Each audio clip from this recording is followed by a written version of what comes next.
So we're doing mug rugs today, and you knew it wasn't going to be too long before I got all Gucci on you and decided to do appliques and special stuff and blah, blah, blah. So today is the ST&G uniform mug rug, and here's what you're gonna need. You're gonna need, this is the 6x10, all right? So we're doing the big one today. You're gonna need a piece of medium weight stabilizer hooped up. You're gonna need a piece of 8x12 batting. You're gonna need 3 pieces of fabric for the front.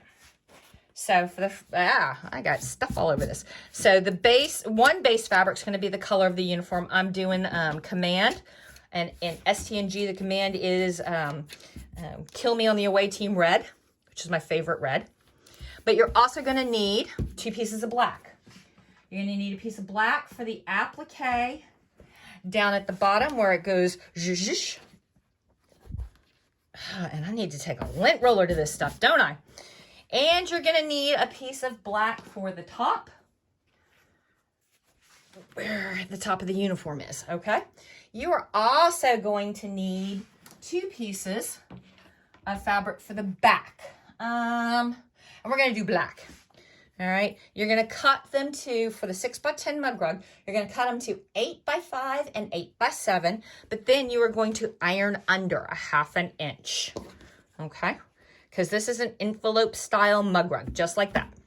All right, so step 1, and I'm gonna walk you through this. I know I see you tearing up right now going, oh my God, too hard. That's too much. Nah, it's good. You got this. It's all fine. Go ahead and hoop up your stabilizer. Throw it in your machine to run color stop 1. Come back to me after 1, okay? I'll see you after 1. Okay, super simple, super easy. We got our die line. We just want to make sure that our batting, our quilt batting, covers that entirely. And then we don't even have to tape it down. We don't have to lock it down. We don't have to do anything. Throw it in the machine and run color stop 2. I will see you after 2. You know what? I forgot where I was and what I was doing, so I went ahead and ran color stop 3. I asked you just to run 2. I'm sorry, but it's okay. Ignore that. So what we're going to do now is we are just going to cut away this excess batting. We're going to get as close to that zigzag as we possibly can without going over, just like The Price is Right. And we're going to come around and we're going to go do. And the reason we're doing this is because that excess batting, the leftovers edges, when you go to, because it's an envelope style, when you go to turn it right side out, we don't want all of this extra batting causing our edges, our seams, to be all bulky and ugly. So we are just trimming this puppy down. And since I lied to you and I went ahead and ran color stop 3 without coming back, we're set up for our next step. You see that line right there? All right, that's because this uniform has got that weird, at the top it's black and at the bottom it's red, and then it's at the very bottom it's black. So I've set this up so that we don't have to do a satin here to hide that join. So you want to take your piece of red fabric, okay? And we want it about 1/2 inch over, like so, pretty side up. Then we're going to take a piece of black fabric, just big enough to cover that top right there. And boy, that does not have a straight edge, does it? Wow. I'm like, okay, let's rock and roll. Let's get going.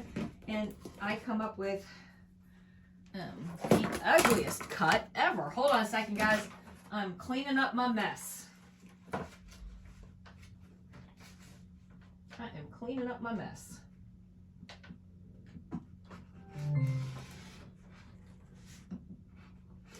All right, there, my mess is cleaned up. Okay, so, and we want to take the pretty side, and we want to put pretty side to pretty side. See, that's the ugly side, you can tell. And we want to even up our edges, just like so. And we want to make sure that we are 1/2 inch past that line. So like that. Before I put those in place and tape them down and get ready to do whatever, I'm going to zhush, just lightly spray. And I'm going to use spray adhesive, and I know y'all hate me for that, but guess what? It has its purposes. It works. So I'm just going to zhush the bottom half real quick. Light zhush, medium. There we go. Now I've evened up these two pieces right here, like so. And I am going to put about a 1/2 inch. As a matter of fact, here, just in case you're paranoid, 1/2 inch would be here and here. There you go. Does that make you feel better? All right, I got my raw edges evened up. Pretty sides to pretty sides. I'm putting the red ugly side down. I'm going a 1/2 inch past the die line, like so. I am gently smushing that down. Throw it in the machine and run color stop 4. I will see you after 4. Okay, kiddos and cadettes, we've got a bean stitch stitching those together. We're going to very lightly, just there, not a lot. And we are going to take the black and we are going to fold it up like that. And look at that pretty perfect seam we've got going there. All right, now you're gonna throw it back in the machine and you are going to run color stop 4, and that's gonna give you a die line for an applique.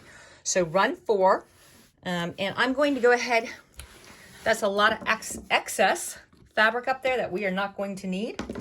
So while we are on camera, well, that's a lot of excess fabric we're not, and I can see both of those getting stitched under. Now, so I'm going to carefully, quickly, just trim that back, because I told you, I was rock and rolling on the cutting table this morning, and I just cut. There we go. But we want you to see the good stuff. So,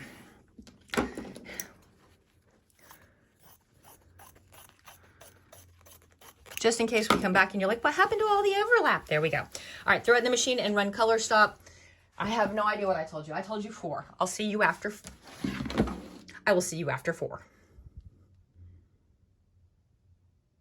Okay, kiddos and cadettes, look here. We got a die line. So we want to cover that whole die line, and we want some black fabric. So I know this is way too big, but I told you, I was just cutting this morning. Cut. So we're going to put our black fabric down, throw it in the machine, and run color stop 5. I will see you after 5 for the applique cut. Oh, and here we go. So we need to cut our applique off from above. And again, if you are super paranoid, and Mommy, I know like you not having lines, you can take a straight edge of any kind and a chalk pencil of any kind and do Yaba by Huba. Now you have lines to work off. Yay! All right, so grab your scissors and get on in there. And now put your paddle over your zigzag. Get as close as possible without going over. If you snip a stitch or 2, it will be fine, but we don't want to cut the fabric beneath, and we don't want to cut our zigzags. So go slow, go careful, keep some positive tension in this hand, pulling it back a little bit. Don't yoink, no yoinking, all right? But just keep it, tense, like so. So you get a nice, even line going all the way across and all the way up. Like so, and then off the page, like so. Here is the return by Wilfred Edward Salter Owen. Suddenly night crushed out the day and hurled her remnants over clouds. Alexa, stop.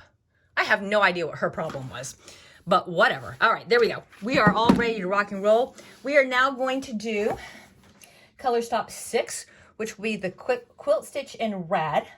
Then color stitch stop 7, which will be the quilt stitch in black. Then 8, which will be a satin, 9 gold, 10 silver. So I don't want to see you. I do not want to see you. Go away. Leave me alone. I don't want to see you until between 10 and 11. Sound fair? Sounds fair. All right, see you between color stops 10 and 11. Just follow your color sheet. Follow the color sheet road. All right, bye. Oh my God. Can I just nerd out about that quilting stitch for just a minute? I am in love. All right, so grab your 2 back pieces. And we want to make sure that our folds are to the inside with the 1/2 inch fold facing you, pretty side down. Ooh, yeah, lint. We want to make sure that we are covering the edge on the left side, and we want to cover top and bottom like so. Grab your other piece. Again, we want to make sure that we are covering the die line to the outside on the right hand side, and we want to overlap a little bit like that. We are going to put a piece of sellotape right here so that as it is stitching around, it does not catch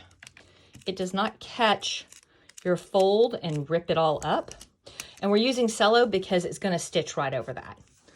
Okay, otherwise we'd be using blue tapey tape. We're going to come down here and we are going to do the same exact thing.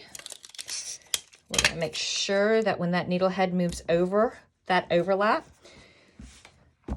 there we go. And then just, if you're paranoid, you can go ahead and put a piece of blue painter's tape on the left and the right, or of course in this one it's going to be the right then the left, just to hold everything in place. Throw it in the machine and run color stop 11. I will see you after 11. Oh my God, there we are, and we're all done. I'm going to go ahead, and the only thing that I'm going to worry about is taking up this sellotape because it's easier to take it up while it's here in the hoop, and it perfs beautifully like that.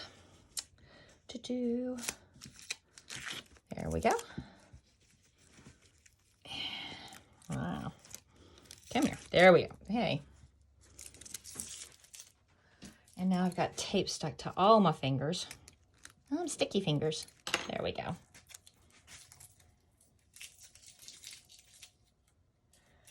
And off camera, I'm fighting with the tape because I am not a bright woman. There we go. Pop it out of the hoop. And because I don't want to have to manhandle absolutely all of that stabilizer and excess fabric, I'm going to go ahead and cut it down a little bit before I do the actual final cut. Ooh.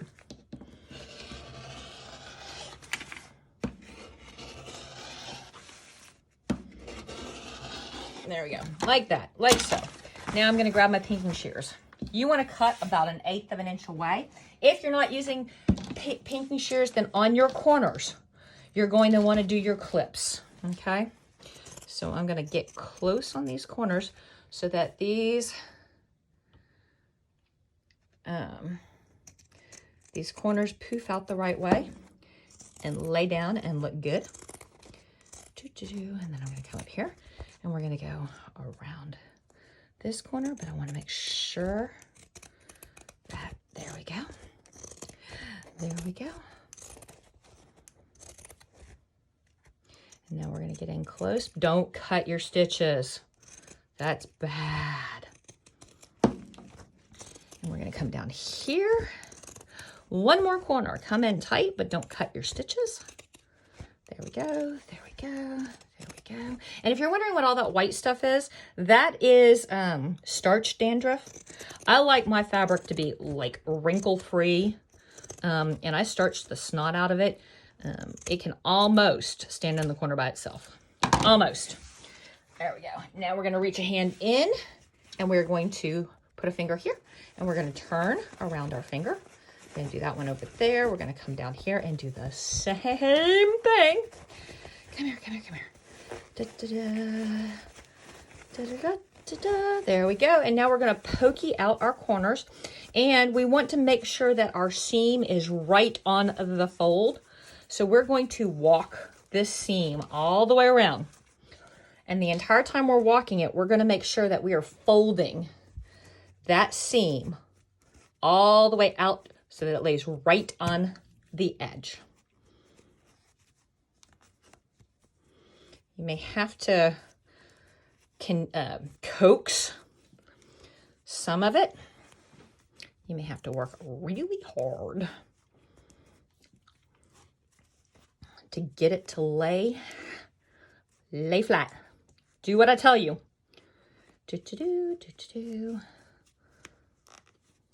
I want you right on the edge. Living on the edge. Right on the edge. Right on the edge. Right on the edge. Now, to make sure it stays on the edge, go ahead and grab your iron, and we are going to press it so that it stays right there on the edge.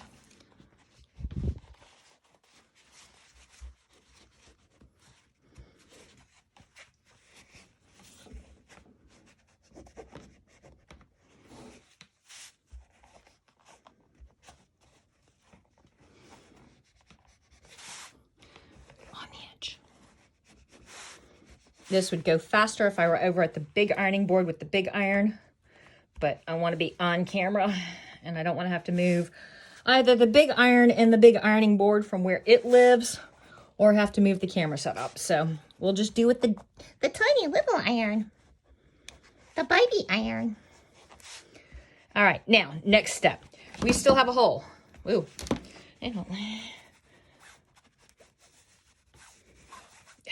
we still have a hole, and we want to close that up. We can whip stitch it closed if we want to. I don't want to. Do you want to? I don't want to. So we're going to grab some Stitch Witch. And we are going to tear off a length of Stitch Witch, and then we're going to tuck it in here.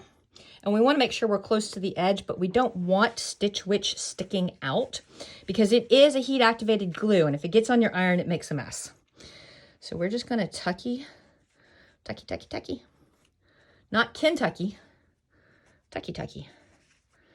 There we go. Come here. Tuck in. All right. We are nice and flat. Yes. No Stitch Witch showing. Yes. And we are going to heat activate it. 1, 2, 3, 4, 5, 6, 7, 8, 9, 10. 1, 2, 3, 4, 5, 6, 7, 8, 9, 10. 1, 2, 3, 4, 5, 6, 7, 8, 9, 10. And 1, 2, 3, 4, 5, 6, 7, 8, 9, 10. There we go. Yep, it's all adhered. And then we're going to flip it back over and see that I've got all kinds of...